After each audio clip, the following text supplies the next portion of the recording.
So, continue.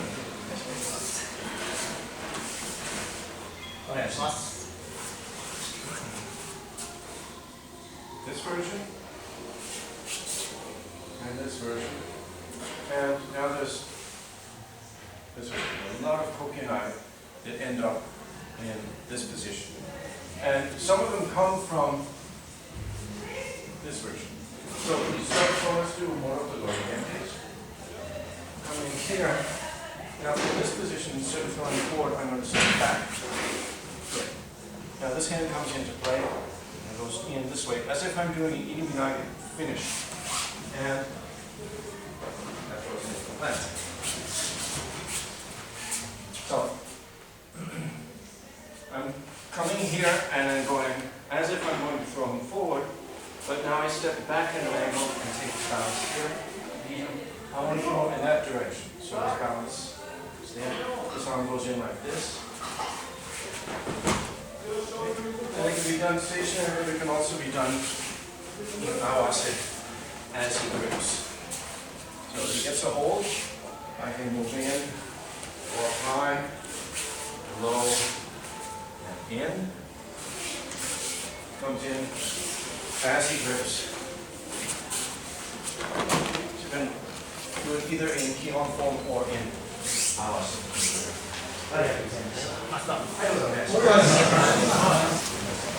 The hand in Katate is doing this.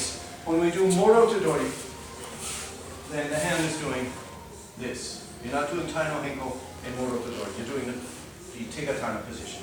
But in Katate, this. Not so much this. This is really easy to break out. So when you want to lead your partner, you start with Tai no Henko and then Tegatana down. So there's a difference here. I don't know. Now this can also branch off. So in this case, when I'm coming here, come here, I can branch off into. So coming in here, I'm turning from here. If she keeps her grip here, which I would like her to do, then I'm turning here and then going into this. If she doesn't get her grip, then the basic thing is that this hand can be used to punch, or you can continue in.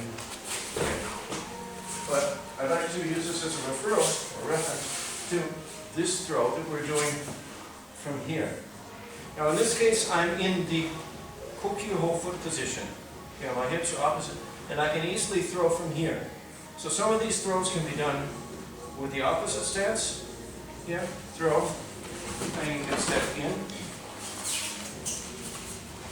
And they can also be done as you step in. So I've seen both. I've usually seen Saito Sensei step in after he sort of gets the throw in there, then he steps in. You can take the fall, please. Okay. So stepping in after he sort of projected the person there. So you see both either this way, stepping in and throwing, or starting with that and then stepping in after the throw. So this is a branch off into this projection here, but from the same entrance that we've just been doing.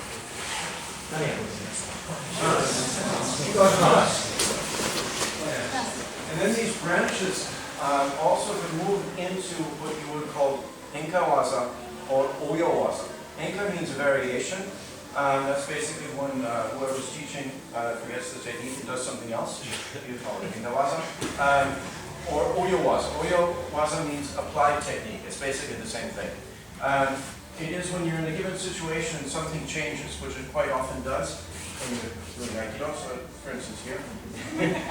Yeah, go ahead.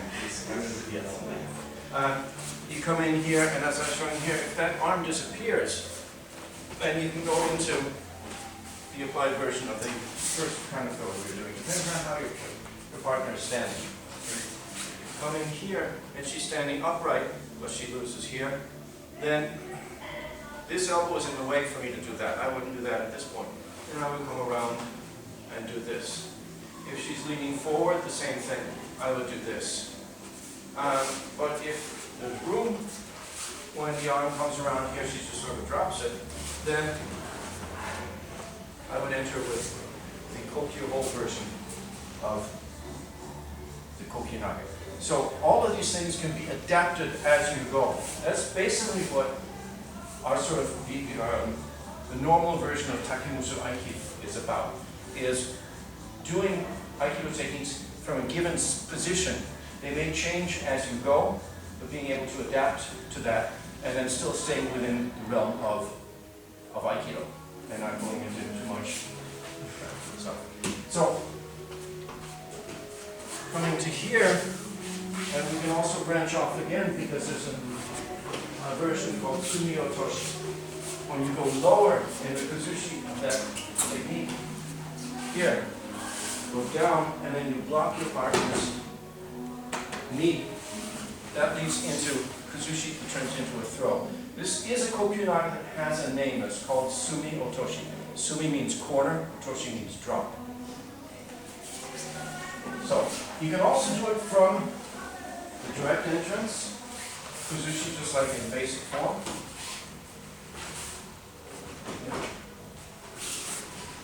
Or you could add to it the Taino Henko entrance and in. And for beginners, you can still let your partner hold. You can do it as a basic technique, and if you're more comfortable with it, then move as she grabs. And the same thing can be applied for the direct entrance. It can also be done as a Awasaki kind of technique. So short form, long form, either from Kihon, letting the person hold, or from a fluid grip. And one thing, please remember, that no matter what, when you go down, keep your stability. It's a very low stance, but you want to be stable. Don't lean into your technique. Lean into your technique and something doesn't work. You can't do anything from here. But come in and manage to get it. But for instance, if she still is in balance, okay, bring balance here, and I'm down here, I can still go in and do something from there, which I can't do if I'm too far forward. Okay?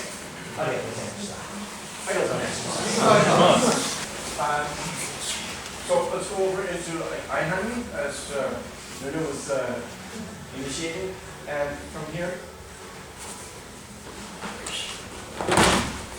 So we're working on this position, but in this case, it's also giving, this position is giving you a pressure on your partner's elbow. And this again, I can do it from an open-handed position here, coming around. I'm doing Taino Henko here, and going at an angle. Or I can come in and get the grip here, as we've done before, and come in here, and let it go. So you can either do with or without the grip. Sometimes you see this one done with the hand up. It sort of depends on the case. Certain techniques require you to have the hand up, and certain ones don't. This one would work here as well, but to keep the flow going using this position here, let's try it with this form for today. And again, if you see it taught with the hand up, that's the version you do. If you see it taught this way, then that's the version you do. And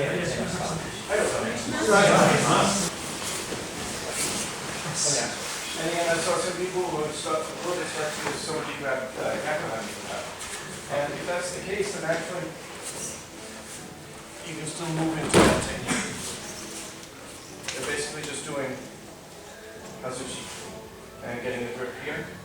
Just go underneath here and your elbows over the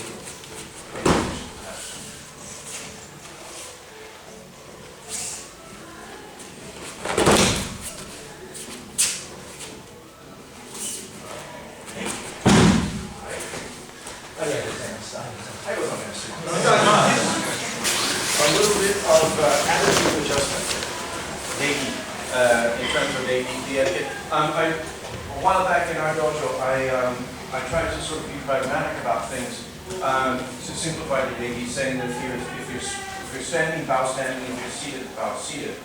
But the best thing is always to go and consult at the source. And our source is trying to figure out the name that they use in the Iwama Dojo. And that changes. And it's changed a bit since I presented, but some of the things are still the same. So I talked to Carl Thompson, or emailed Carl Thompson, who's been there for ages, and trained day in, day out. And he said the default bow is Zai, seated bow. Bow seated if you can. He said, if you get a slight adjustment as the sensei is walking by, like your belt's untied or something, then you can bow standing. But if he comes over to you and gives you a direction, then the general way to do it, if at all possible, is to bow seated. It's different than what they do in Homo Dojo, but they're reasons why they're not doing the Homo Dojo. There's so many people, if people are bowing seated, then you can end up falling over them because you can't see them. So I'd like to try to adhere to the Reiki that they use in the Iwama Dojo at this time. And so I'm going to readjust again from what I said, basically what we've been doing for the past many years, which many people think is a little bit over the top. It is maybe in regular terms, but when you go to Iwama Dojo, I want the people who come from my dojo to adhere to the Reiki that they have over there. And so that's my purpose. Small adjustment or readjustment, back to the good old way. So, yeah. So now let's go into the old dojo. Okay? And in this situation, I'm going to go in. So it's basically the same principle. I want to do a Taino Heiko turn. And to do that, I can use my hands this way. So I'm using a Tegatana this way. And then from here, same as usual, I'm going to step back to the inside and use my hands, Tegatana this way, and then step in. And you can do it letting your partner grab for those who are just learning these techniques. And turn, step back, and enter. Okay. Or flowing. And notice that you're going at angles to your partner. One of the things that can happen is you try to throw your partner where he's standing, trying to go in that way. He's strong where his foot is, but he's not strong at the angle. Okay, so you want to change the angle as you throw. Here, in this position here, to take the angle. Oh yeah, I go on next one. Well, again, this is sort of contrary to the way I usually teach, as people know in my dojo. We ended up doing Taino Heiko for a whole week. This is really based on trying to get as many techniques in as possible, and then for you to bring them back to your own dojo or to our dojo and work on them together. I'd like to try to make a technique count at the end of the day to see how many we've actually made. Not because I'm trying to do as many as possible, but I'm trying to do as many as possible that will fit with the systems that I'm trying to lay out for you, and trying to enable you to learn them. If I went any faster, you wouldn't have time to really learn them. But I'm making sure that I've seen everybody, also the beginners, do several repetitions of each technique. So even if you don't remember them, they'll be in your body somewhere. Okay, so I'm going at a pretty high pace. Yes. Now this branches off into something that we also have, again, coming in around here, going into this position. So it's the same entrance, but that gives us either a high fall or not holding and projecting forward. So again, this is based on the throws that we're doing here, either from the Kokyu hold position or from the Taino Heiko position. But I'm using the same entrance as we just did before. Turning, going to the side, and then around. So this hand, the back hand is coming up and around and projecting it. The inside or lower hand is coming around too. So I'm actually standing here. And from there I'm making a circle forward, enter, turn, and I'm going that way. Basically, in Aikido in general, when a person is standing, we have techniques where we throw him that way or that way, to the rear or to the front. And in this case, depends what his front is. That's his front. I'm turning him and throwing him in the opposite direction.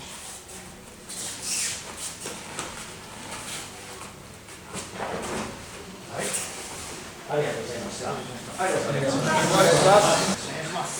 going to branch off again a little bit from here. Work on an outer turn. And it's actually not a branch, there's a whole series of Kokyu Nage to do this outer turn. We'll start from here. So, I'm coming in, doing Taino Heiko, and then turning to the outside. And he can basically just sort of fall from this position here. If he wants to turn his body, he can get a, he can go here. Now he's turning, and that will give him a fall. It can also be done where you get a grip and actually sort of control him as you go down. But we'll do the one where we just project. So, inside hand is doing Taino Heiko. The outside hand is going up on the outside and around. If he hasn't let go here, you can sort of twist this hand here. And then just lead him to the side.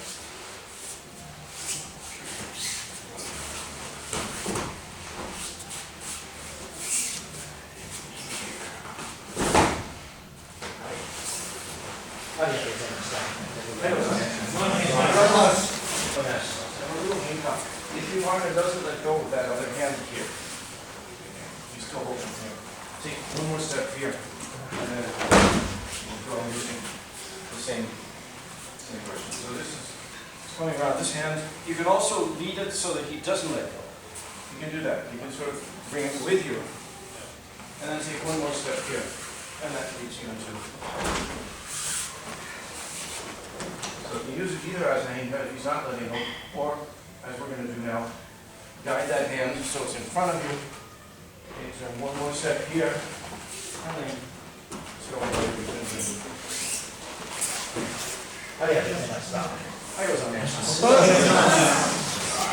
So continuing in that branch of the outside turn, we go and take Moro Kudori. We have this one. So it's the same outside turn in this case.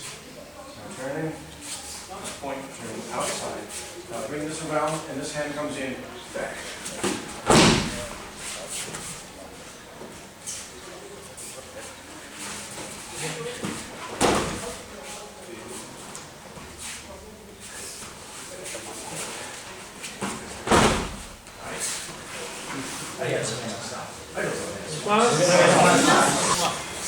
So we worked on the basic form, and then depending on what he does, he comes around there. That will be a possibility. Comes around there. Okay. Comes around. That's basically that would open up for this one. If you turn that way, give me Nage. It looks like there might be a possible Shinko Nage in there somewhere. When you come up, he turns on the inside, turn that way. It's a possible Shiho Nage. So that's part of what you would call Jiro Keiko, free training, which is a large part of Aikido. In the Iwama Dojo, it's part of your requirements as Uchideshi to take time and do Jiro Keiko, free training, where you work on these things. Improvised Aikido. What happens if something goes in another direction? So that you're able to get through any given technique by moving into the Hinkawaza or Yowaza. And usually some of them are taught in class, but it's very important to take time to sort of get your body into the concept of moving and then finding the openings and which techniques develop from there. That is basically Takemusu Aikido. So finishing up, we're going to do basic Iwama.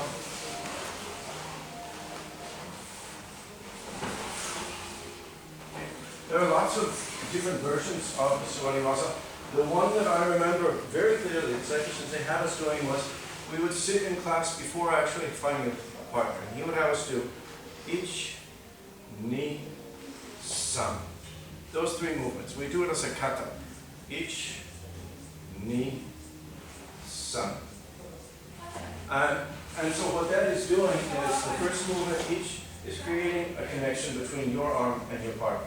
If you don't do that, then your arms aren't really connected. So even if you do this, nothing is connecting to his arm. So this connects. Ni is taking his balance kuzushi upwards. Both arms up, and then San, you choose which side you throw to. There are other versions where you see that arm goes down already into kuzushi. If you look at old Saito Sensei clips, you'll probably see him doing that. But the version that he was teaching in class while I was there was based on this 1, 2. So that's the version I like to use as Kimo. Okay? ありがとうございました。ありがとうございます。